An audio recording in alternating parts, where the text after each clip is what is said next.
Welcome to the deep dive. Today, we're diving into AI surveillance. It's everywhere, right? It's generating tons of buzz, and you've all sent us a ton of stuff. Articles and reports, social media discussions. Clearly, it's something you guys want to understand better. Definitely a hot button issue. Mm. And what's interesting is, looking at everything you sent, it's really nuanced. It's not just a simple, is it good or is it bad? There's a lot more to it. Right. It's way more complicated than just those headlines, right? Like on the one hand, you see AI surveillance and it's preventing crime, like facial recognition cameras in London or New York. But then at the same time, you've got people worried about some Big Brother society. Yeah. We see that in those hashtags trending, right? Hashtag privacy matters, hashtag AI watch. Exactly. And it's so important to look at both sides. So maybe let's start with the good stuff. A lot of the arguments for AI surveillance, they focus on safety, on security. One example that kept popping up in what you all sent in, Tokyo, they've got all these AI cameras in public, and you know what? It's actually led to less crime. Things like theft and vandalism, they're down. The system's really good at spotting if something's off and getting the word out. Okay, yeah, I see that.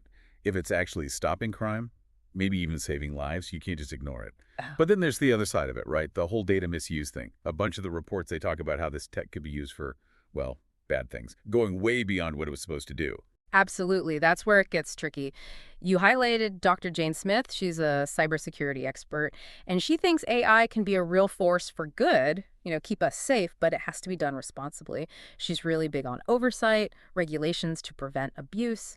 But then you've also got John Doe. He's a privacy advocate, and he's urging caution.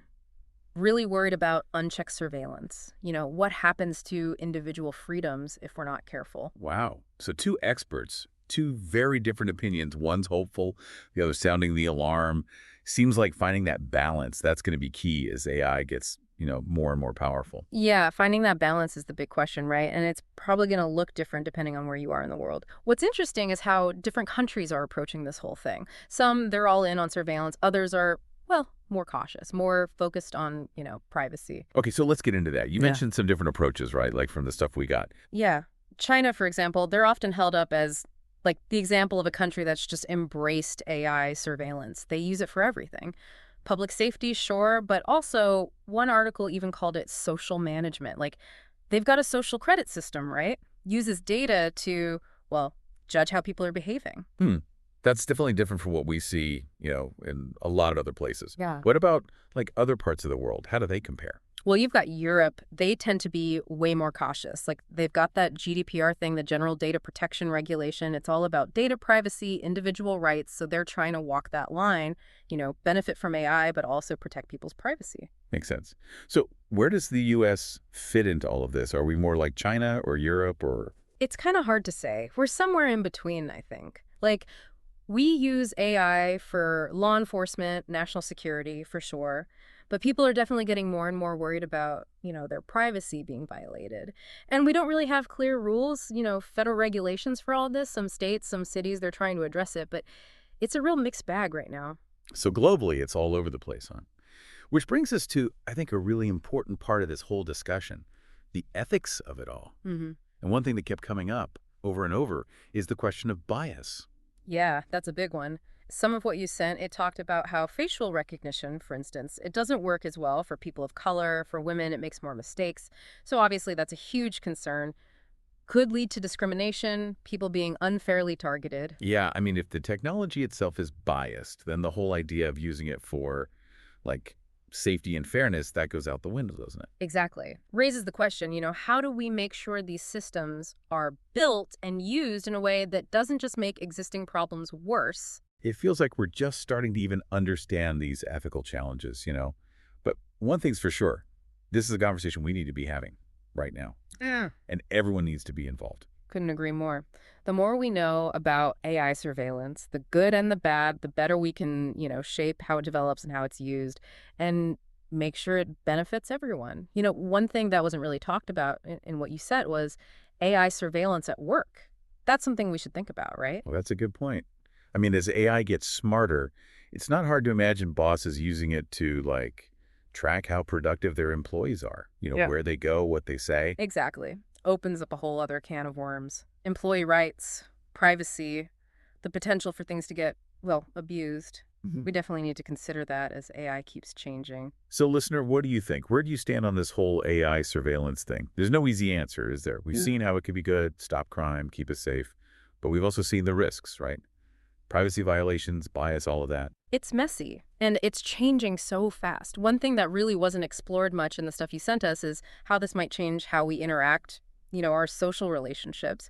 Think about it. If we're constantly being watched, how does that affect how we act, how we trust each other? What about our sense of freedom? Wow, yeah. It's like we're all part of some big social experiment now, and we don't even know what the results will be in the long run. I mean, we've only just scratched the surface here.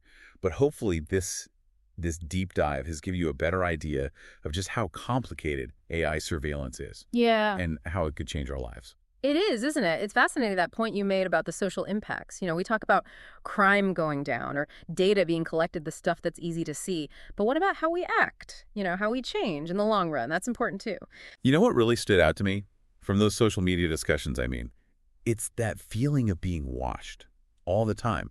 People were saying, like, the ads they see, they're way too specific, like, based on things they've talked about, or what they do online, somehow it's affecting what they see in the real world, you know?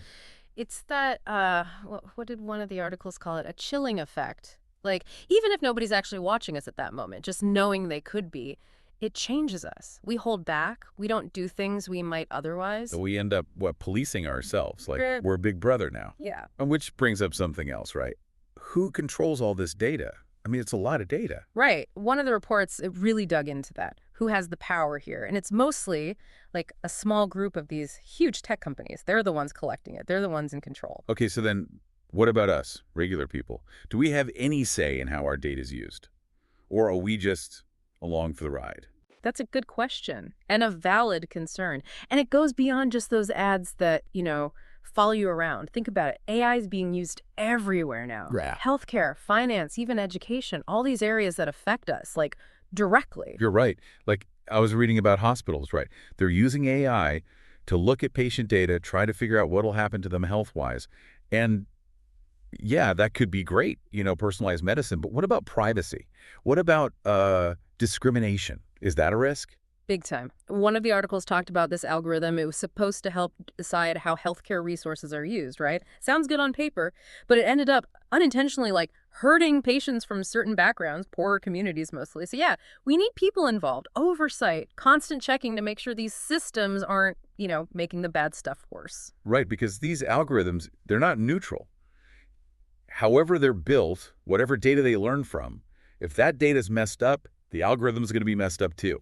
And that's where the whole debate about regulation comes in. Some experts, they're like, we need strong laws, rules about how you build AI, how you use it, especially for sensitive things like healthcare, or the justice system. But then other people say, whoa, too many rules. That'll stifle innovation, slow down the good stuff AI can do. It's like always this tension between using technology and protecting what we believe in. Finding that balance, yeah, it's key. But it's not like regulation has to be all or nothing. We can be smart about it, target the specific problems, make sure things don't get out of hand, but still let innovation happen. One thing I saw that was really interesting was this idea of data trusts. Oh, yeah, data trusts. That's a cool idea. What's that for those listening who might not know? So basically, it's like imagine a legal thing, an entity that holds onto data for a group of people, kind of like a trustee.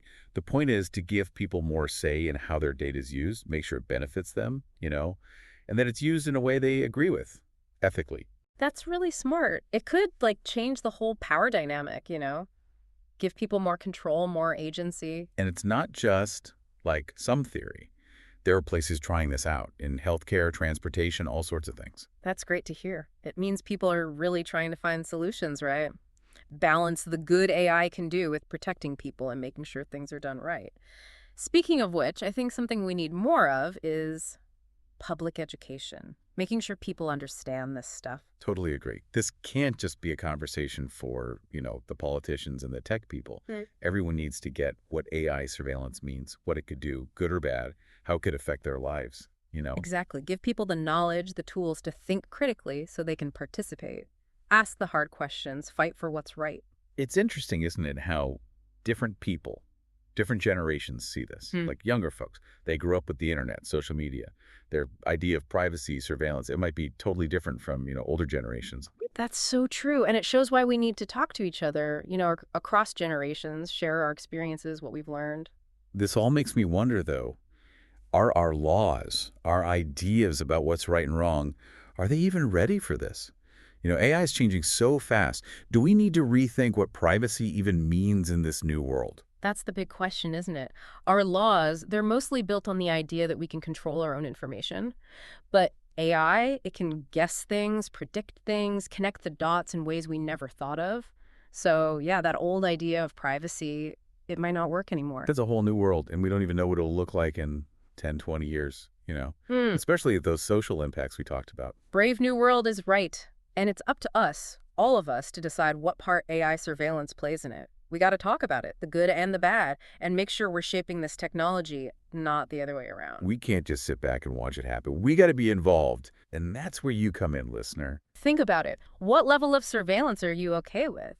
What are you willing to give up? Security versus privacy, all of that.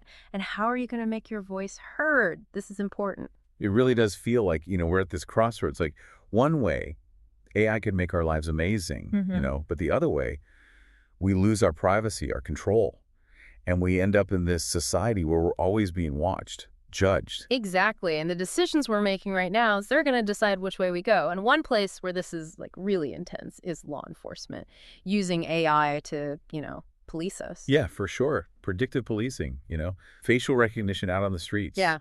It's already happening, and it brings up a lot of questions. One of those articles you sent, it talked about how police departments are using algorithms now to try and predict like where crime's going to happen so they can decide where to send officers, focus Yeah. their resources. Okay, yeah. I mean, that sounds like it could prevent crime, right? But then doesn't that also mean profiling, bias? Like, if the algorithm is learning from old crime data, isn't it just going to repeat the same mistakes, target certain communities, even if it's not fair? That's a huge concern. And it's already happening, too. There was a study, right? They looked at an algorithm a big city was using, and it kept flagging neighborhoods with more minorities, even though the crime rates were the same as other places. Man, that's messed up. It really shows how careful we need to be, letting machines make these decisions that affect people's lives.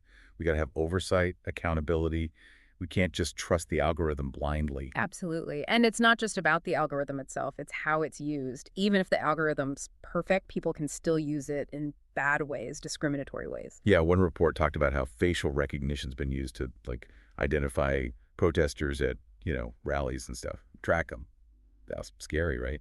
What about free speech? What about dissent? It's definitely worrying. And it shows why we need laws, ethical guidelines, especially when it comes to things like law enforcement, national security. We can't just let this stuff run wild. It feels like we're playing catch-up, doesn't it? Technology is changing so fast, and our laws, our ideas about right and wrong, they're just not keeping up. It's true. It's a challenge. And it shows how important it is to keep talking about this, right? Policymakers, the tech people, everyone. We got to make sure AI is developed and used in a way that, matches our values. One idea I saw, and I thought it was really cool, was this ethics by design thing. Oh, yeah. Ethics by design. That's a good one. Basically, it means thinking about ethics from the very beginning, right? When you're building an AI system, baking it into the design, the whole development process. So instead of trying to fix problems after they happen, Right. you think about the consequences up front. Who could be helped or hurt by this technology, and how to prevent the bad stuff. Exactly. It's a whole different way of thinking. It's not just about does it work? It's also what will it do and who will it affect? It's like the tech industry needs to take more responsibility, right, for the impact of what they're creating. And it's not just the developers, the engineers. It's the investors, the people making the laws. And honestly, it's all of us too. As consumers, as citizens, we have a part to play. We absolutely do. We can shape the future of AI. But we got to be informed, we got to be part of the conversation, and we got to demand better. So as we wrap up this deep dive, I think there are a few things to really take away. First, AI surveillance, it's not going anywhere. It's already here in our cities, on our phones, everywhere. And it can do good things, no doubt. But there are real risks, too, to our privacy, our freedom, even how we relate to each other as a society. We can't just sit back and let it happen. We have to be involved, ask questions, demand transparency, and work together so AI is used to make things better for all of us, not just a select few. That's the challenge, but it's also the opportunity. We get to decide what the future of AI looks like. It's not set in stone. So to all of you listening, keep learning, keep asking questions, and stay engaged. What happens with AI, it's going to affect all of us, so we need everyone to be part of this. Thanks for joining us on this deep dive.